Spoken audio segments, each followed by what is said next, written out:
with Lloyd Robertson. Good evening. We begin tonight with late word of the death of North Korean President Kim Il-sung. The report was carried on official North Korean and Chinese radio. Kim made headlines in the past few weeks by playing hardball with the United States over inspection of his nuclear program. Former U.S. President Jimmy Carter was called on to solve the impasse, and he did. Kim was 82 years old and ruled the Communist North since its creation in 1948. He was considered a godlike figure by many North Koreans and was often referred to as the great leader. With me is our Far East correspondent, Diana Bishop. Diana, this is very sudden news. Had there been any word in the region about him being in ill health? No, as a matter of fact, Lloyd, this was the last thing anybody had expected. A lot of things had been going right for Kim Il-sung at the moment. After Jimmy Carter's visit, he looked very well there. His health didn't appear to be an issue, but we're hearing reports from North Korea now that citizens are just stunned by the news, and that in fact it's around noon at this time that people have come out into the street, and reports are that they're weeping all over Pyongyang, the capital. Yes, he was revered as something of a god, in fact, by many people in North Korea. What effect will his death have on the region? Well, that's not clear, because obviously when a leader of this magnitude dies, he was the longest-running leader in the world, there will be some instability. It's going to have a number of effects at the moment. Certainly, the talks in Geneva that are going on, it's hard to imagine that they will carry on, because the North Korean officials will likely want to go home for the funeral. As well, the meeting planned between North and South Korea that was scheduled for July 25th to 27th was going to be the first time the two countries have met since the Korean War. It's very possible now that that will be postponed. What about his successor? We hear word that it would be his son, and there is some concern, I gather, about the stability of his son. Yes, well, his son is 52-year-old Kim Jong-il, who the so-called dear leader is how he's referred to in North Korea. It's very unclear exactly what he will do at this time.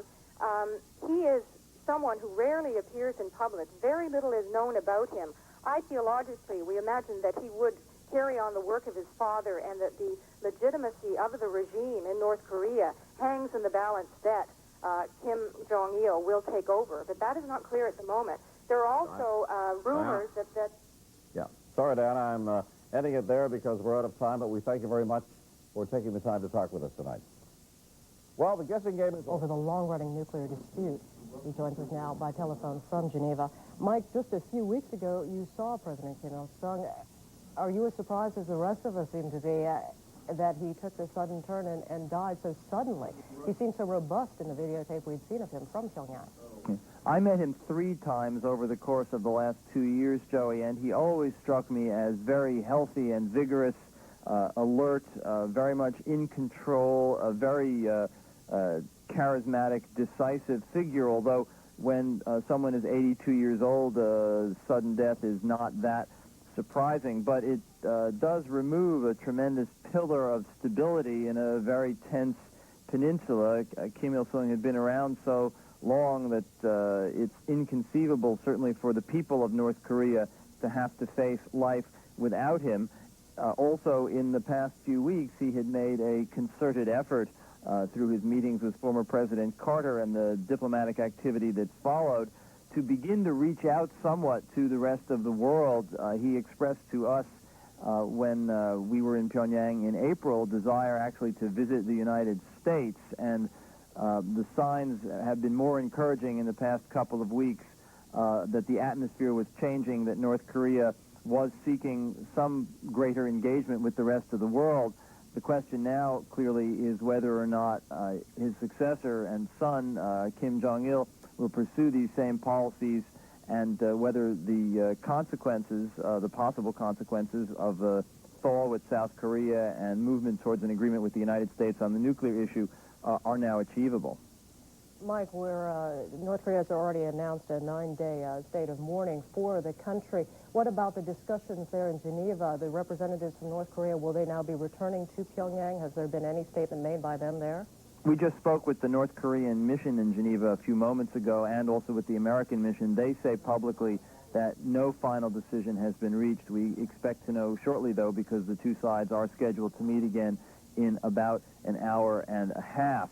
One of the interesting questions that there is no clear answer to so far is precisely who on the North Korean side in Pyongyang was giving the instructions to Vice Foreign Minister Kang Seok-ju and the delegation he brought with him to Geneva.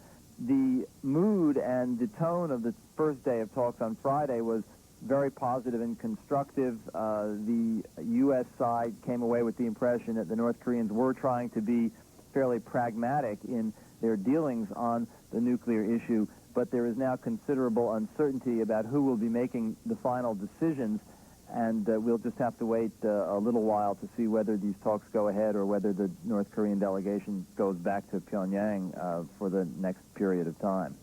All right, thanks very much, Mike. CNN's Mike Chenoy on the telephone line with us from Geneva, Switzerland, where he is covering the talks there between the North Korean representatives and the U.S. representatives. We're going to keep Mike on standby and go on now to Pyongyang, where the Indian ambassador to North Korea, Mr. S. Kipkin, now joins us on the telephone line. Mr. Kipkin, we hope you can hear us a little better this time. Sir, are you with us? Yes, I'm here. Yes, sir. I wonder if you can talk with us a bit about what you're seeing there in the North Korean capital. What is the mood in the streets of the city? Yes, only this morning, around 11 in the morning, the people at Pyongyang were told that their beloved great leader had passed away yesterday. The news has come as a great shock to them, and I have seen school children weeping in the streets. People are now in their respective houses and flats and are, I believe, mourning the death of their great leader as their personal loss. Otherwise, they have taken it very stoically.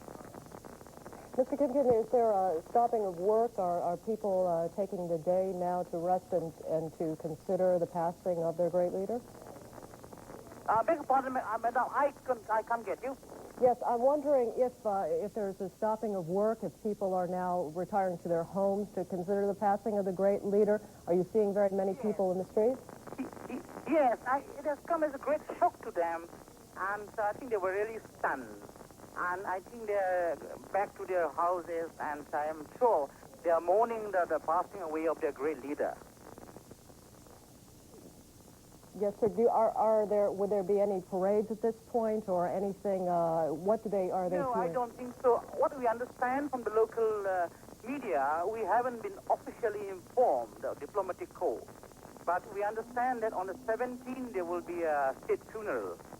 And the funeral will be, the chairman of the funeral committee is the dear leader of the Korean people, Marshal Kim Jong-il. And beyond that, we are not told what is going to happen. Mr. Kipkin, how are the people of North Korea getting this information? What are they hearing on state radio in Pyongyang? No, they were told that the great leader had passed away yesterday because of a heart failure. I think that's what they were told. And I don't think too much they were told, but that was, I think, quite enough to send them into great shock. Are there readings on the radio about his work and his life? Yes. The radio is normally Saturday. We announce Saturday, and the time now in Pyongyang time is about 3:10 in the afternoon.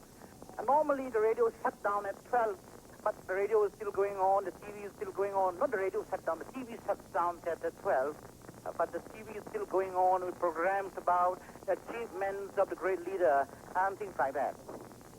Mr. Kipkin, we thank you for joining us. The Indian ambassador to North Korea, Mr. S. Kipkin, joining us on the telephone line from Pyongyang. As you might expect, we had some difficulty with the telephone lines, and you may have had some difficulty hearing Mr. Kipkin. However, he did say that there is a state of intense mourning within the city as he is seeing it. He has seen school children, he said, weeping in the streets of the city. He says there is a deep sense of mourning within the country, and that the people are hearing of the news on the state radio. He said that there is a great sense of mourning and loss within the country. We will take a short break now and return with further coverage of the death of North Korean President Kim Il-sung after a short break. Please stay with us.